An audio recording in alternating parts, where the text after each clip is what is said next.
Né à Florence au XVe siècle, Michel-Ange fut en premier lieu un sculpteur de renommée. Il fut d'abord apprenti dans l'atelier de Ghirlandaio avant de réaliser sa première œuvre connue en 1491, la Vierge à l'escalier.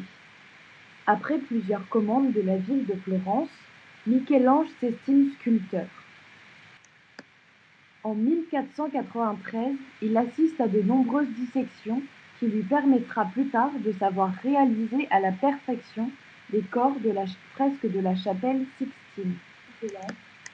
En 1508, le pape Jules II propose l'exécution de la peinture de la voûte de la chapelle Sixtine à Michel-Ange, qui refuse, s'estimant alors sculpteur et non peintre. Contraint d'accepter, il commence son travail en 1508 et ne le finira pas avant 1512.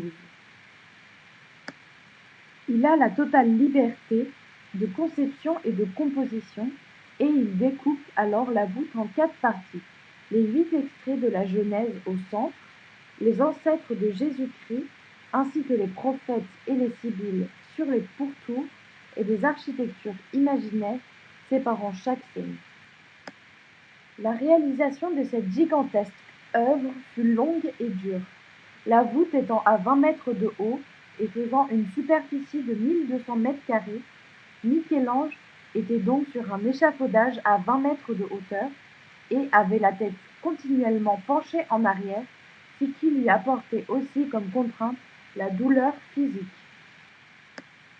Cette fresque, chef-d'œuvre de la Renaissance italienne et œuvre mondialement connue, transforma radicalement la peinture occidentale. Nous voyons nettement son réalisme et ses perspectives, la rattachant alors à la Renaissance italienne.